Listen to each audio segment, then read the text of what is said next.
Scrum Masters, servant leaders? No. Scrum Masters are true leaders that serve. The Scrum Guide changed. The Scrum Guide changed because too many people hung on the first word, not the second word. And if you ever have the privilege of meeting Jeff and Ken, you'll realize that these are two men that are leaders. They're thought leaders.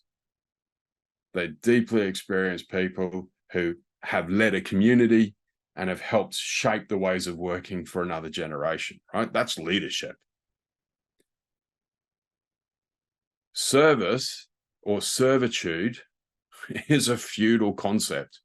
Just watch the John Wick movies and see how bad service can be, right? I will serve, I will be of service. It means I'm going to do whatever you say. A Scrum Master demonstrates leadership through kindness, through curiosity, and through helping people use the framework.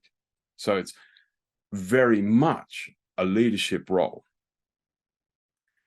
When we're thinking about this, the comparison always comes back to traditional management of the traditional project management. And that consolidation of decisions and responsibility and accountability in one particular role generates a systemic behavior where it is easier to get stuff done by being directive.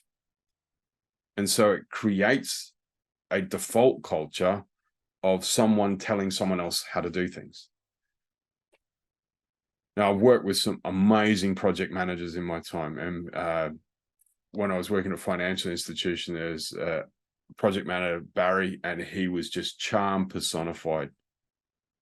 He was the most charming chap, and he was a senior program project manager, and he got things done because he was human, and he connected with people, he solved problems, and he spent most of his time wandering around just having chats with people. But because he was so personable, he got stuff done.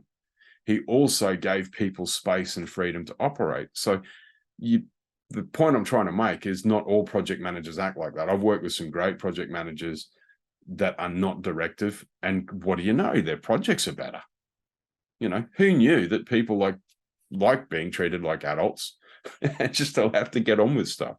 It's very much a thing that's out there. It is easier to do this within an Agile framework because it's baked into this feedback loop, and there's the foundation of Scrum values or Agile values and respect. So we got the values from XP, Scrum values, Kanban talk about values. It's all this openness and honesty. So project management tends toward command and control. Now, we know this is probably not going to work in a complex environment where there is more unknown than known. We don't know the answers. We don't know how we're going to do it. There's a short feedback loop that we need. That means we need fast decisions. And this is the essence of Agile leadership, is giving the decision to the data, not pushing the data to the decision maker. Delegation of authority, delegation of decisions. It's key. So what we need to do is tap into purpose. If we've got a clear purpose, people can make that decisions. Make sure people know their constraints. What are the boundaries or guardrails? When you hit it, you got to go and talk to someone. At what point do you kick it up? And the third thing is trust. When we trust each other, the constraints are looser. Like if I trust you, you know, you say to me, hey, can I borrow your car? And I go, yeah, here's the keys. If I trust you, it'd be like that. If I don't trust you, it's like, have you got insurance? Don't do this, don't do that, put it in valet mode, whatever, because I don't trust you. So when there's greater trust, the constraints can be a little bit more fluid. But as long as we're connected to intent, people make the right decision. And we see this happen if you read Jocko Willink's work, if you read Stanley McKistle's Team of Teams. That's what it's all about, giving people direction and getting out of the way. The third thing is that Agile is very much the connection of humanity, people, responsible, accountable professionals working together to get something done. Delivery. The fastest feedback loop is the best one. Allowing people to make decisions and choices by acting as a leader that serves, helping people grow into the space, encouraging people to make choices and knowing that they're not going to be punished for them. is absolutely essential.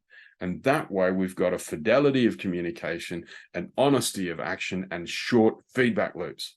That reduces cost of delay, which means we get stuff done faster, which means we unlock value easier, which is a win-win-win-win-win-win-win. It takes time and energy, particularly if you're in a traditionally hierarchical organization or culture.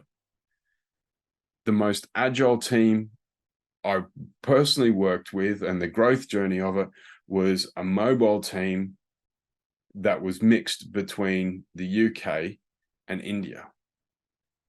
And it took a bit of time just to help them understand they would not be punished for decisions and choices.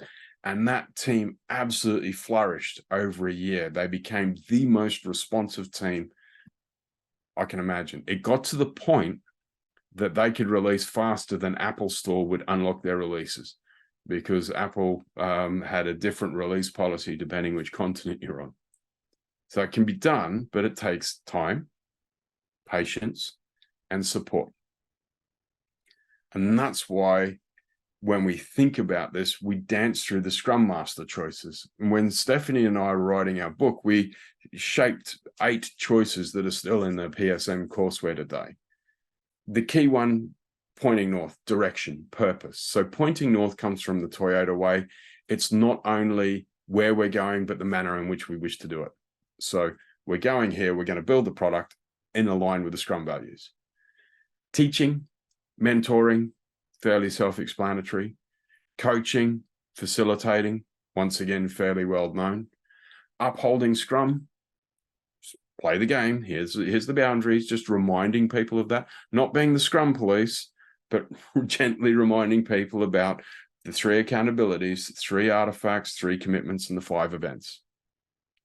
The 2 that catch most Scrum Masters out is the balance between actively doing nothing and taking action. Doing nothing is a very powerful leadership choice. People learn by doing. And if you intercede before they have that opportunity to complete the learning experience by doing something that may be ineffective, maybe a slightly different pathway, you're denying them the right to learn. You're also delimiting their decision authority. So doing nothing is really important. Don't say something. Don't do something. Wait. Why am I talking? And if you haven't figured out, that's a tricky one for me. And the last one is not your default choice, but it is in your toolkit, taking action. To me, the clearest indicator of the need to take action is if safety is threatened. Safety of the product, safety of the team, safety of an individual. Ultimately, you're a team conservator, which means you have an accountability for the safety of teams. So if there's any nonsense behavior, like let's push it to the extreme, bullying, harassment, any prejudicial conduct like that, you must take action immediately and firmly. You don't tolerate that. You don't think, oh, I'll wait for the retro. No, you are very clear. Hey, that is not acceptable here. If it persists, you need to be talking to your leadership team and your people and talent team, because there needs to be some disciplinary action taken if people do that. I know it's tough. People need to know that if they persist in behaving in a poor manner, it will be dealt with. The behavior that you tolerate will determine your team's performance.